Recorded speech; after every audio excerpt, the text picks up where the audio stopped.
테마형 ETF 상당수가 부진한 수익률로 투자자들의 실망을 안기고 있습니다. 친환경, 방산 이렇게 스토리와 트렌드를 중심으로 꾸려진 ETF입니다. 자산 운용사들이 호기롭게 내놓고 홍보하는 상품들이지만 절반 이상이 코스피보다 못한 수익률을 기록 중인 것으로 나타났습니다. 상품이 만들어지는 구조에 원인이 있다는 지적이 나오고 있습니다. 네, 마켓 딥다이브 전유성 기자와 알아보겠습니다. 정 기자, 이 테마형 ETF의 배신, 이게 네. 오늘의 주제입니다. 이거 뭐 어떻길래 그래요? 네, 좀 오늘도 불편한 얘기 들고 왔는데요. 네.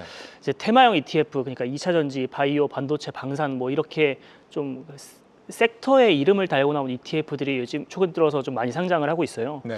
사실 요 테마형 ETF의 목적 그리고 여기에 투자하시는 이유 딱 하나입니다.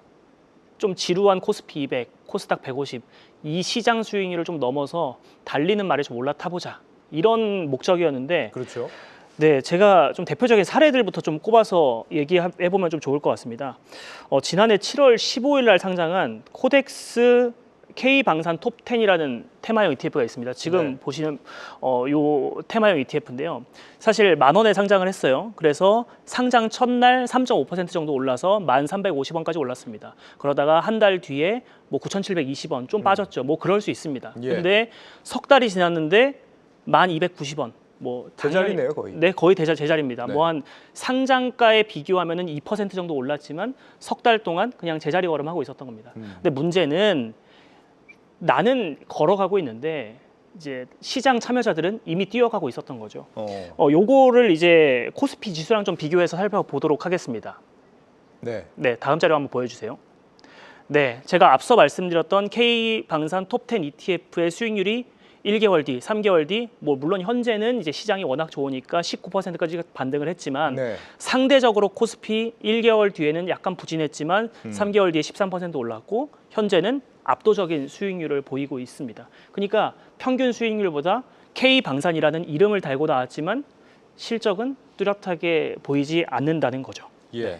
한동안 뭐 반도체만 잘 나갔으니까요. 네. 방산만 따로 만들었으면 코스피보다 못했겠다 싶긴 한데 이 차이가 좀 심하긴 한 것 같습니다. 네. 다른 테마형 ETF들도 상황이 좀 비슷한가요? 네, 사실 오늘 제가 들고 나왔던 K방산 톱10 뭐 요거 하나의 문제일 수도 있잖아요. 그래서 제가 최근 3년 동안 상장한 지 1개월 이상 된 92개 테마형 ETF를 한번 살펴봤습니다. 여기에는 이제 레버리지 같은 공격적인 상품들도 포함이 되어 있거든요. 뭐 이게 92개 ETF 중에 일부분인데요. 이게 상장한 뒤에 1개월 동안의 실적입니다.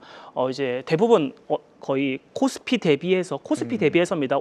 올랐을 수도 있어요. 올랐을 수도 있는데 코스피가 오른 거에 비해서 덜 올랐다는 거죠. 그냥 코스피 ETF에 넣는 게 더 나았을 뻔했다. 네, 그렇죠. 그래서 92개 ETF 중에서 50개가 같은 기간 코스피 수익률보다 떨어졌다는 겁니다. 예. 테마형이라는 이름이 좀 무색해진 거였죠. 그래서 제가 이게 한 달 동안은 좀 이렇게 부침이 있을 수도 있으니까 좀 시점을 뭐 3개월, 6개월, 1년 그리고 현재까지 좀 벌려봤는데요.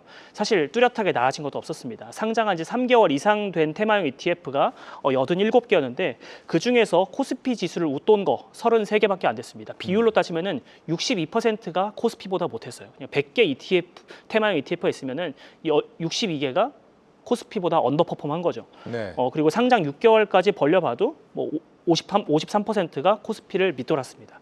그러니까 이제 코스피를 앞서 말씀드린 것처럼 테마형이라는 게 좀 무색한 거죠. 근데 이게 물론 이제 코스피 지수보다 뭐 3%, 5% 정도 하회를 하면은 사실 납득은 하겠죠. 근데 상당수 ETF가 이제 두 자릿수가 넘는 언더퍼폼하는 성적을 보였고요. 좀 대표적인 거 한 개 더 꼽아서 살펴보도록 하겠습니다. 네.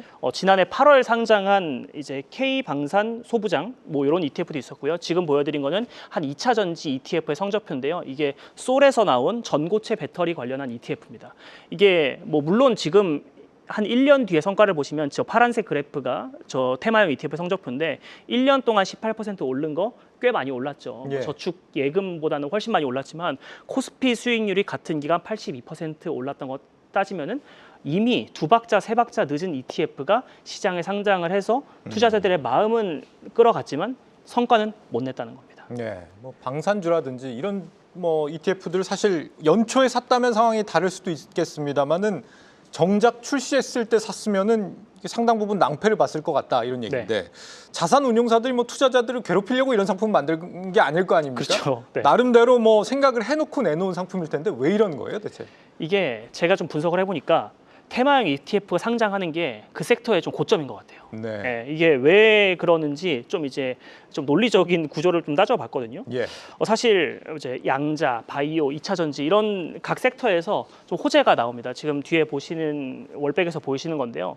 호재가 나오면은 이제 각 섹터의 대장 기업들부터 좀 오르겠죠. 뭐 SK 하이닉스 올랐고 또 방산 기업들 중에서는 하나 에어로스페이스 이런 거 올랐고 그래서 호재 발생하고요. 그리고 1위 기업이 올라갑니다.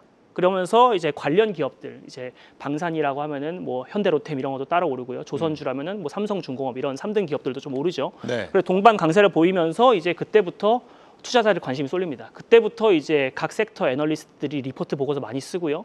그리고 이제 글로벌 자산 운용사들이나 글로벌 리서치 센터들에서 야, 지금 현재의 뭐 시장 규모가 한 100조 원 규모인데 5년 뒤에 500조 규모가 될 거야. 그러면서 이제 앞으로 좋을 거니까 이런 거에 투자해봐. 이런 얘기가 그때부터 막 나오기 시작합니다. 당연히 투자자 관심이 쏠리니까 그때부터 운용사들이 ETF 제작을 시작을 하고요. 당연히 여기서 다른 운용사들과 좀 차별점을 보이려면 당연히 제작하는데 시간이 걸릴 거고 또 거래소에서 심사하는데 한 20일 정도 몇 주 걸립니다. 아, 20일이나 걸린 거예요. 네, 그렇죠. 그것도 좀 땡겨진 거예요. 네. 그래서 그런 거 심사를 하고 나서 좀 투심이 몰리고 제작해서 심사하고 상장하고 나면 이미 그 섹터에서 돈 빠지고 뭐 바이오로 가자, 반도체로 가자.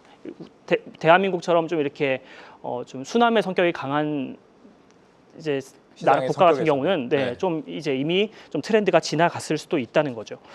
그래서 이제 좀 요 논리 구조를 이제 다른 ETF에 한번 도입을 해보겠습니다. 예. 제가 처음에 언급한 코덱스 K 방산 톱10이라는 ETF인데요. 요거가 제일 많이 담고 있는 게 하나 에어로스페이스라는 1등 뭐 방산 대장 섹터예요.